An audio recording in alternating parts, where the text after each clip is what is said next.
یہی سوچ رہا تھا انسان کا اشرف المخلوق، اس میں دو کردار ہے، ایک عورت کا ایک مرد کا۔ مجھے یہ لگتا ہے شادی کے بعد اکثریت عورت کا دل مرد سے کیوں بھرتا ہے پتہ ہے؟ پہلی بات تو عورت میں مرد کے لیے اٹریکشن نہیں ہوتی، کہ عورت مرد کا اٹریکشن کا ذریعہ ہوتا ہے، اس کی طرف متوجہ ہوتا ہے مرد عورتوں کی طرف، صحیح ہے؟ عورتوں نے وہاں نام دے دیا کہ جسم کا بھوکا۔ اب یہ بات بتاؤ کہ جسم کا بھوکا کون ہے؟ مرد ہے۔ مرد تمہارا بھائی بھی ہے، تمہارا باپ بھی ہے، تمہارا شوہر بھی ہے، تمہارا بیٹا بھی ہے، تو کس پہ یہ تہمت لگ رہی ہے کہ مرد جسم کا بھوکا ہے؟ اب وہی بات مردوں کے لیے، اکثر مرد یہ بات کرتے ہیں کہ عورت بے وفا ہے، تو میں یہ سوال کرتا ہوں کہ اگر عورت بے وفا ہے، عورت آپ کی ماں بھی ہے، عورت آپ کی بہن بھی ہے، عورت آپ کی بیوی بھی ہے، عورت بیٹی بھی ہے، تو عورت پر یہ تہمت کیوں لگا رہے کہ مرد عورت بے وفا ہے، دھوکے باز ہے، پیسوں کی بھوکی ہے؟ کیا وجہ ہے؟ یہ جواب وہ اس لیے کیونکہ اللہ نے دیکھ مرد کو ایک مقام دیا ہے، مطلب کہ ایک عورت کا سربراہ ہوگا۔ اب وہ وہاں سے شروعات کہاں سے ہو رہی ہے کہ وہ اس کی بیوی کی صورت میں، لیکن وہی مرد ہے دوسری عورت کا غلام ہے جو اس کی ماں کے شکل میں، تو یہاں ناانصافی کہاں ہوئی ہے؟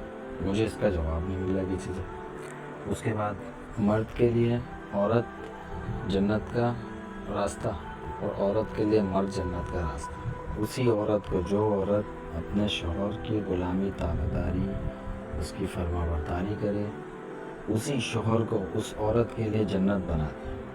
حالانکہ دونوں ایک دوسرے کے لیے ہیں، بس کیا مقام الگ ہے، ایک ماں کا مقام ہے، ایک شوہر کا مقام ہے، ایک بیوی کا مقام ہے تو ایک بیٹے کا مقام ہے۔ یہ اللہ نے نظام رکھا ہے، لوگوں کو سمجھ نہیں آتی۔ میں ابھی دکان میں ہوتا ہوں نا، کسٹمر آتا ہے، اتنا غصے سے بات کرتا، پھر بھی مجھے غصہ نہیں آتا، کوشش کرتا ہوں کہ بات یہی ختم ہو جائے، کیونکہ اپنا دماغ استعمال کر، اللہ نے انسان کو اتنا ہی شعور دیا جتنا اس کو برداشت ہے، اگر اس سے زیادہ کا سوچنے کا صلاحیت دیتا نا اللہ، تو انسان کا دماغ کب کا پھٹ چکا ہوتا ہے، اور وہ اس کے دماغ میں آنی ہی نہیں ہے یہ بات۔ ابھی سمجھ، آسمان ہے، آسمانوں کے اوپر آسمان، پھر اوپر اتنے سیارے، سیاروں کے باہر ایک بڑی گیلیکسی، پھر ملکی وے، پھر بہت بڑا ایک گیلیکسی بن کے ایک سیارہ بن رہا ہے۔ میں حیران ہوں یہ چیز دیکھ کے کہ آگے اصل اس سے آگے بھی تو ہوگا نا۔